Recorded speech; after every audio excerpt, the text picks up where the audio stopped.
$2,500. That's how much more a woman who has heart disease can expect to pay for every single year in medical expenses that she's not physically active. There's a greater chance of heart disease, stroke, diabetes, and breast cancer. Now, this is according to a joint study between the CDC and universities around the world that was reported in the New York Times. I'm Suzanne Williams, and in 2019, I made a big mistake. I chose not to join the YMCA because I was really worried about the cost of gym membership. I didn't think about what other things that could cost me.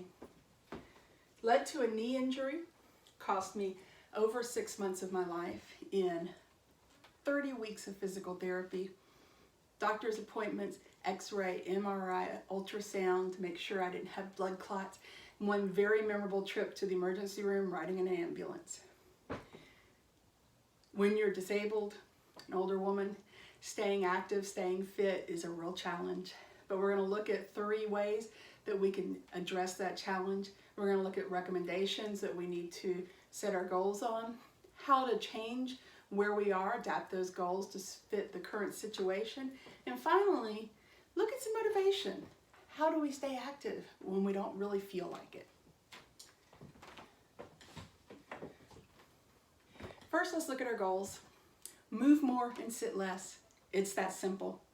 The U.S. government recommends 150 minutes a week of moderate activity, strength training 2 days a week, and that we focus on balance, especially as we age.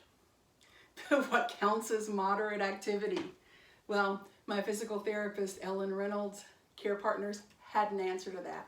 It was the Borg scale of perceived exertion.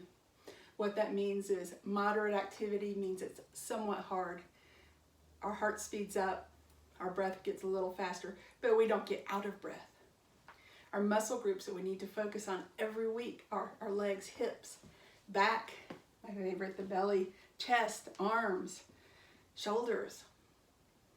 And finally, the health department recommends that we walk backwards or stand on one foot for balance. I'm not quite up to that yet, the 1 foot. My physical therapist, Ellen, recommended heel to toe walking, which works better, but you completely lose your balance if you look down, so don't look down.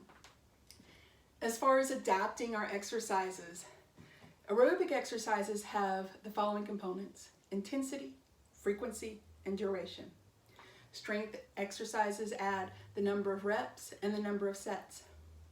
Now, the physical activity for guidelines for Americans says that the total number of minutes that we exercise, we are active a week, is the single most important component. Now, we have to adapt to situations changing. For example, I had pneumonia 2 weeks ago. What was moderate activity, somewhat hard on the Borg scale, was very different for me 2 weeks ago. It involved me going into the kitchen. But today, I can walk down the street a couple times, and that's moderate activity. Same for strength.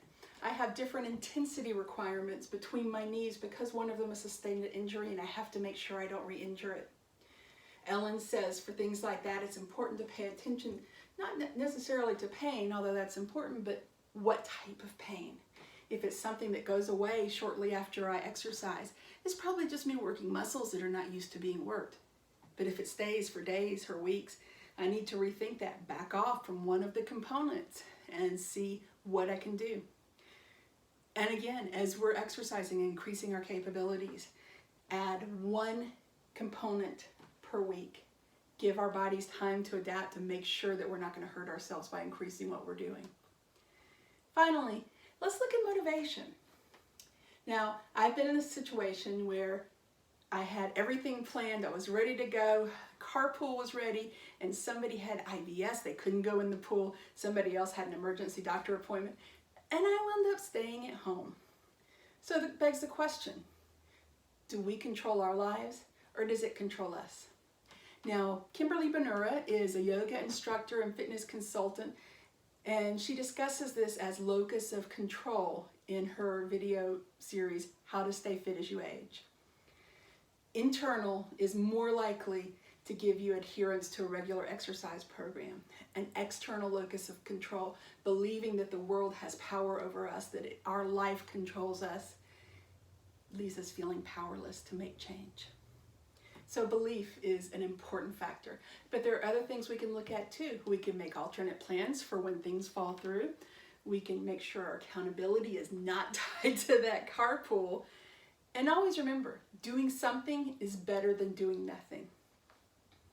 So again, we've got our recommendations. We understand how to adapt to changes in our lives and our bodies.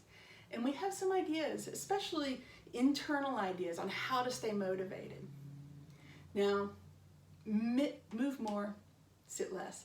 That sounds so easy when you say it, but it's really hard to do. So just remember, doing something is always better than doing nothing. Thank you.